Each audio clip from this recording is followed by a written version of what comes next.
السلام علیکم. ڈیلی کیٹو کے لیے میں ہوں منظر شگری. اگر ہم بات کرتے ہیں گلگت بلتستان میں ہاسپٹلز، خاص کر مینٹل ہیلتھ، یہ ایک بہت بڑا ایشو تھا. اس پہ گلگت بلتستان کی کئی جو ہے وہ کمیٹیز بھی بن گئی جب سوسائڈس کے کیسز گلگت بلتستان میں بڑھتے گئے. اگر ہم آج جس مقام پر موجود ہے، یہ گلگت بلتستان کا واحد جو مینٹل ہیلتھ کا جو ہاسپٹل ہے سرکار کا وہ ہے. اور اس حوالے سے ہم آپ کو ایک بڑی خبر دیتے چلے کہ یہ مینٹل ہیلتھ کا جو ہاسپٹل ہے جٹیال ایف سی روڈ پہ موجود ہے، اس کو سرکار ختم کر رہی ہے. یہاں پر ٹوٹل 2 کمرے تھے جس میں بہت ساری چیزیں تھی.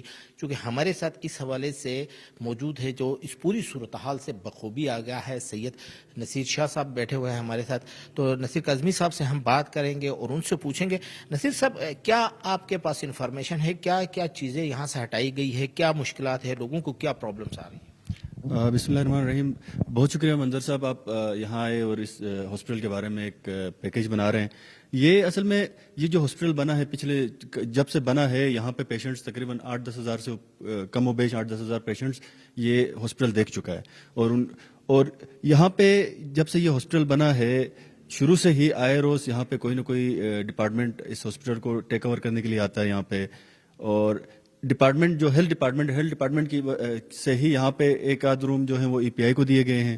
پھر کچھ سال پہلے 2 رومز کو جو ہیں وہ نیوٹریشن ڈپارٹمنٹ کو دیے گئے. اور پھر ریسنٹلی جو ہے مڈ وائفری کو بھی 2 رومز دیے گئے. شاہ صاحب، آپ نے ایک اور چیز اس میں دیکھی کہ خاص کر جو آپ نے دیکھا یہاں پہ کچھ یہاں سے کرسیاں اٹھا کے پھینک دی گئی ہے، کچھ دروازے توڑ کے کوئی سامان اٹھایا گیا ہے. مطلب اس بلڈنگ پہ کوئی گرین ٹوریزم کی طرح کوئی قبضہ ہو رہا ہے یا کیا کہانی ہے یہ سارا؟ کیونکہ قبضہ مافیا نظر آتا ہے یہاں پہ، سرکار نظر نہیں آتی کہ دروازے توڑے فلاں کرے. آپ نے بورڈ بھی دیکھے حافظ الرحمان کے افتتاح کے، سابق چیف منسٹر کے. کیا ہو رہا ہے؟ بالکل، یہ میں خود یہاں کے دنگ رہ گیا کہ جو انوگریشن والا بورڈ تھا حافظ الرحمان کا، وہ بھی اٹھا کے پھینک دیا گیا ہے. اس کے علاوہ جو ہاسپٹل کا جو بورڈ لگا ہوا تھا مین سائکیٹرک ہاسپٹل کا، وہ بھی اٹھا کے پھینک دیا گیا تھا. ابھی وہاں پہ میں دیکھ رہا تھا کہ کچھ جوان وہ اس کو کھڑا کر رہے تھے. میں نے پوچھا یار کیا ہوا اس کو؟ تو کہہ رہے یار اٹھا کے پھینک دیا گیا. اب المیہ ہے یہ ہمارا کہ یہاں پہ اس ریجن میں 2 سال پہلے تک خودکشیوں کے واقعات بڑھتے جا رہے تھے، جس وجہ پہ گورنمنٹ نے ایک کمیٹی بھی بنائی، گورنمنٹ نے، کہ یار واقعات پہ وہ ایک اپنی جو ہے ریسرچ کریں کہ کن وجوہات کی بنا پر یہ واقعات ہو رہے ہیں. اچھا شاہ صاحب، یہ بھی بتائے کہ آپ نے یہاں پہ دیکھا کہ یہاں پہ یہ تو فی الحال او پی ڈی سسٹم پہ 2 کمروں پہ میرے خیال میں یہ پورا نظام چل رہا ہے. اس کو تو ڈیولپ کر کے ایک مینٹل ہیلتھ کا پورا سینٹر بنانا چاہیے جہاں پہ کاؤنسلنگ ہونی چاہیے. جو عام یہاں پہ کیونکہ جی بی میں یہ جو ہے ڈپریشن جو ہے وہ بہت زیادہ بڑھ رہا ہے ڈپریشن، تو اس کی بجائے اس بلڈنگ پہ قبضے کے لیے یہ سارا کچھ ہو رہا ہے کہ اس کو ڈیولپ کرنا ہے تو کس طریقے سے کرنا چاہیے؟ یہ اس ہاسپٹل کا جو اپ گریڈیشن کے لیے PC1 بھی اس کا بنا ہوا ہے، PC4 بھی بنا ہوا ہے، لیکن یہ اپ گریڈیشن کی بجائے اس کو مزید اس کو ختم کرنے کی طرف جا رہے ہیں. یہ سمجھ نہیں آ رہی کہ کیوں کیا جا رہا ہے. کسی اور یہ لینڈ ایکوائر کرنے کی یہ کوئی سازش ہے کیا ہے؟ یہ مین لینڈ جو ہے وہ اس ہاسپٹل کے لیے ہی دی گئی ہے.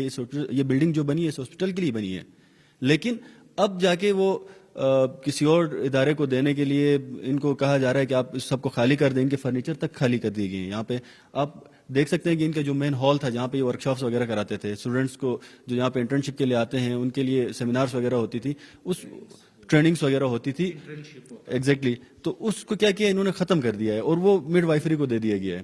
اس کے علاوہ اب حالت ہزار آپ خود بھی یہاں سے گزرے ہیں، آپ نے دیکھا ہوگا کہ کیا حال ہے اس کا. جو دوسرے روم میں تالے لگے ہوئے ہیں. یہ پہلے ہاسپٹل کے 5 کمرے ہیں، 5 کمروں میں اس ہاسپٹل کو ہونا چاہیے تھا، لیکن اب یہ ہاسپٹل آ کے کونے میں 1 کمرے میں رہ گیا ہے.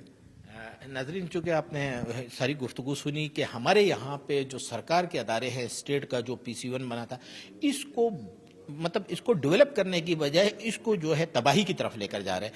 اگر یہ تباہی کا سلسلہ سرکاری اداروں کا رہے گا تو شاید یہ معاملات نہیں ہوں گے. لہٰذا ہماری گزارش ہے ان حکام سے، گلگت بلتستان میں حکومت کرنے والے ان حکام سے جو ان چیزوں کو دیکھتے ہیں، خاص کر ہیلتھ منسٹر، سیکٹری ہیلتھ اور خاص کر جو ہے وزیر اعلیٰ گلگت بلتستان، اس چیز کا نوٹس لے لے کہ یار یہ کون لوگ ہیں جو آ کے توڑ پھوڑ کرتے ہیں. ایک سرکاری دفتر کے اندر کوئی میکنزم ہوتا، کوئی طریقہ کار ہوتا، کسی چیز کو اڈاپٹ نہیں کیا جا رہا ہے، تو اس طرح جو ہے ادارے جو ہے وہ ترقی نہیں بلکہ تنزلی کی طرف جاتے ہیں. اسی کے ساتھ اجازت دیجیے. اللہ حافظ.